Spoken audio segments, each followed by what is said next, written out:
Hello everyone, welcome to Decimal. ये video पर्यावरण की है।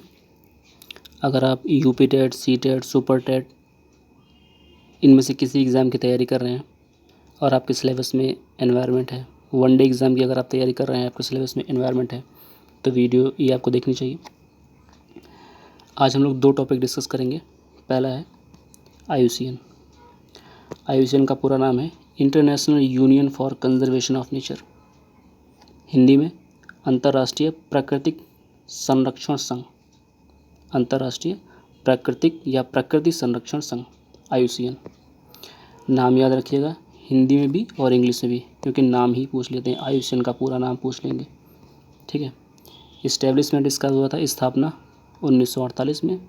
दुनिया की प्राकृतिक स्थिति को संरक्षित रखने के लिए वैश्विक प्राधिकरण है। प्राकृतिक स्थिति को संरक्षित रखने के लिए मतलब संरक्षण का काम करते हैं, नाम में कंजर्वेशन है ना, तो ये प्राकृतिक स्थिति को संरक्षित रखने के लिए काम करते हैं। वैश्विक प्राधिकरण है। वैश्विक मतलब विश्व स्तर का, वैश्विक मतलब विश्व स्तर का, विश्व स्तर का। ठीक है, वैश्विक मतलब ग्लोबल, विश्व स्तर का है। इसका हेडक्वार्टर स्विट्ज़रलैंड में है। स्विट्ज़रलैंड में एक शहर है ग्लांड, ठीक है, वहाँ पर है ग्लांड, GLAND, स्विट्ज़रलैंड के ग्लांड। अगर पूछते हैं कहाँ पे है ऑप्शन में स्विट्ज़रलैंड, तो स्विट्ज़रलैंड, नहीं तो कभी दे दें स्विट्ज़रलैंड की ग्लांड या कोई और स्विट्ज़रलैंड का शहर दे दें। ठीक है। तो IUCN द्वारा एक लिस्ट जारी की जाती है, उसका नाम है रेड लिस्ट। ठीक है, red list, red list, red list जारी करता है कौन? IUCN। इतना ही क्वेश्चन बन सकता है कि रेड लिस्ट कौन जारी करता है? IUCN, WWF, CPCB, UNEP, है ना। फिर है, देखो जो रेड लिस्ट है, इस पहली बार रेड लिस्ट जो है 1964 में IUCN ने जारी करी। IUCN तो 1948 में बन गया था, ठीक है, लेकिन उसने बाद में एक काम शुरू किया रेड लिस्ट जारी करने का, उसको इसने 1964 में शुरू किया। ठीक है, तो कन्फ्यूजन मत रखना, इस्टेब्लिशमेंट जो है इसका 1948 में हुआ था और रेड लिस्ट इसने पहली बार 1964 में जारी करी थी। ठीक है, देखो ये जो है लिस्ट जो है ना, ये रेड लिस्ट जो है ये 9 कैटेगरी में जारी होती है, 9 कैटेगरी में। ठीक है, 9 कैटेगरी कौन कौन सी हैं हम लोग देख लेते हैं फटाफट। पहली है विलुप्त, इसको बोलते हैं एक्सटिंक्ट, EX। ठीक है, एक्स लिखा होगा कहीं और उसमें लिखा होगा IUCN स्टेटस, IUCN, और किसी जानवर के बारे में दिया है और उसका लिखा है IUCN स्टेटस EX, तो इसका मतलब है वो अब इस धरती पर कहीं भी नहीं है। ठीक है, और अगर कहीं पर ऐसा है, कहीं पर किसी वन्य जीव का नाम लिखा हुआ है, इसे मानो वन्य जीव का नाम है ये, और वहाँ पे लिखा हुआ है नीचे IUCN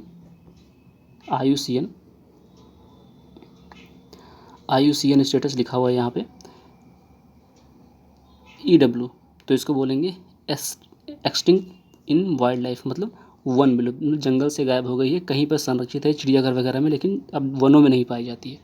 फिर है क्रिटिकली इंडेंजर्ड, घोर संकटग्रस्त।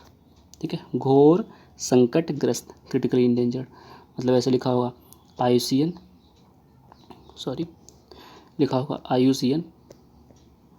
और इसका स्टेटस लिखा होगा क्रिटिकली इंडेंजर्ड, जैसे ही क्रिटिकली इंडेंजर्ड CR यहाँ लिख देते हैं IUCN। ठीक है, और स्टेटस लिखा होगा क्रिटिकली इंडेंजर्ड। ठीक है, तो CR लिखा होगा, मतलब क्रिटिकली इंडेंजर्ड है।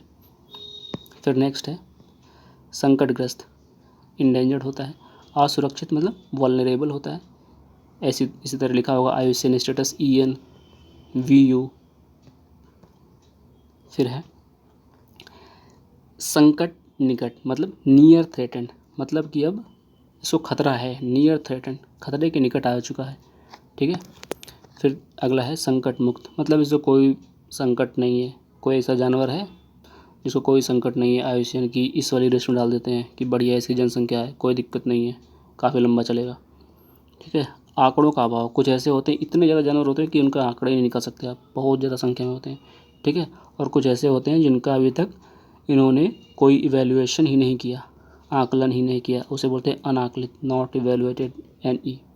ठीक है, तो ये था IUCN में याद रखने वाली जो चीज़ें हैं वो तो पहले है, तो इसका नाम ही याद रख लो। ठीक है, हिंदी इंग्लिश दोनों में। फिर इसकी स्थापना वर्ष, फिर हेड क्वार्टर बिल्कुल एकदम रेड डालो, हेड क्वार्टर, ठीक है, स्विट्ज़रलैंड इंग्लैंड में रेड लिस्ट जारी करता है। रेड लिस्ट कब जारी हुई पहली बार? 1964 में। और इसमें मतलब कि कन्फ्यूजन मत रखना कि 1964 में और 1948 में, कन्फ्यूजन नहीं। 1948 में इस्टेब्लिश हुआ था, 1964 में रेड लिस्ट जारी हुई थी, ठीक है। और ध्यान रखना कि 9 कैटेगरी में जो है जारी करता है। 9 कैटेगरी में, 9 एक तरह से चैप्टर हैं ये सारे, 9 चैप्टर है। नेक्स्ट टॉपिक है WWF, ठीक है। WWF world wide fund, WWF, इसका भी हेड क्वार्टर स्विट्ज़रलैंड इंग्लैंड में, उसका भी IUCN का भी हेड क्वार्टर यहीं पे था, इंग्लैंड स्विट्ज़रलैंड में, ठीक है। ये फाउंड हुआ था 29 अप्रैल 1961 को, ठीक है। एक NGO है, विश्व का सबसे बड़ा स्वतंत्र संरक्षण संगठन है, ठीक है। देखो इसमें 1986 से पहले इसका नाम था वर्ल्ड वाइल्ड लाइफ फंड, ठीक है। World wild life fund, confusion मत रखना, यहाँ पे कहीं कहीं ऑप्शन में दोनों दे देते हैं, ठीक है, तो क्वेश्चन ही एक तरह से गलत हो जाता है। एक ऑप्शन देना चाहिए यहाँ पे, जैसे WWF है ना, या फिर पूरा नाम लिख के आ रहा है WWF का नाम, तो वहाँ पे या तो ये ऑप्शन हो या तो ये ऑप्शन हो। ये अगर दिया है तो ये 1986 से पहले का होना चाहिए, उसमें लिखा होना चाहिए 1986 से पहले नाम क्या था, ठीक है। तो ये ध्यान रखना कि 1986 से पहले WWF का नाम था वर्ल्ड वाइल्ड लाइफ फंड, अब हो गया है वर्ल्ड वाइड फंड, ठीक है, अब हो गया है वर्ल्ड वाइड फंड। विश्व वन्यजीव कोष पहले नाम था, अब इसका वर्ल्ड वाइड फंड नाम है, ठीक है, वर्ल्ड वाइड फंड, ये ध्यान रखना। अब देखो इसका उद्देश्य क्या है, उद्देश्य इसका जो है पृथ्वी के पर्यावरण के क्षरण को रोकना और एक ऐसे भविष्य का निर्माण करना जिसमें मनुष्य प्रकृति के साथ सामंजस्य स्थापित कर सके, मतलब ह्यूमन और नेचर के बीच सामंजस्य स्थापित करने के लिए इसको बनाया गया है, ठीक है। देखो 3 ये जो है एक तरह से रिपोर्ट जारी करता है, इकोलॉजिकल फुटप्रिंट कैलकुलेशन, दूसरी है लिविंग प्लैनेट रिपोर्ट, तीसरी है ecological footprint calculation, ecological footprint calculation, ठीक है। ये 3 रिपोर्ट हैं। रिपोर्ट चाहो तो याद कर लो, नहीं ना याद करो, लेकिन ये ज़रूर ध्यान रखना, ठीक है, ये ज़रूर ध्यान रखो कि WWF का नाम क्या है, अभी क्या है, पहले क्या था, ठीक है, बिफोर 1986 से वर्ल्ड वाइड फंड था, ठीक है, अभी इसका नाम WWF मतलब वर्ल्ड वाइड फंड हो गया है। हेडक्वार्टर ध्यान रखना, और कब फाउंड हुआ है, NGO है, ठीक है। एक चीज़ और दिखा देता हूँ, ये क्वेश्चन है, इस बार आया था जनवरी में UP टेट में, ठीक है, UP टेट में आया था, UP टेट में 23 जनवरी को हुआ था ना, 23 जनवरी को UP टेट का, तो उसमें ये क्वेश्चन आया था, पूछा था WW स्टैंड्स फॉर।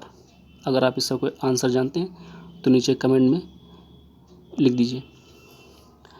और इसमें इतना ही है, अगली वीडियो में हम लोग फिर कुछ एनवायरनमेंट का नया टॉपिक डिस्कस करेंगे, 1 या 2, हो सकेगा तो 2 से भी ज़्यादा, ठीक है। और अगर आपको ये वीडियो अच्छी लगी है तो प्लीज़ लाइक करिए, अपने दोस्तों के साथ शेयर कर सकते हैं, ठीक है, जो दोस्त आपके तैयारी कर रहे हो सुपर टेट की या फिर किसी भी एग्ज़ाम की, उसमें अगर उनके सिलेबस में एनवायरनमेंट है तो, ठीक है। और चैनल को सब्सक्राइब कर लीजिए। Thank you.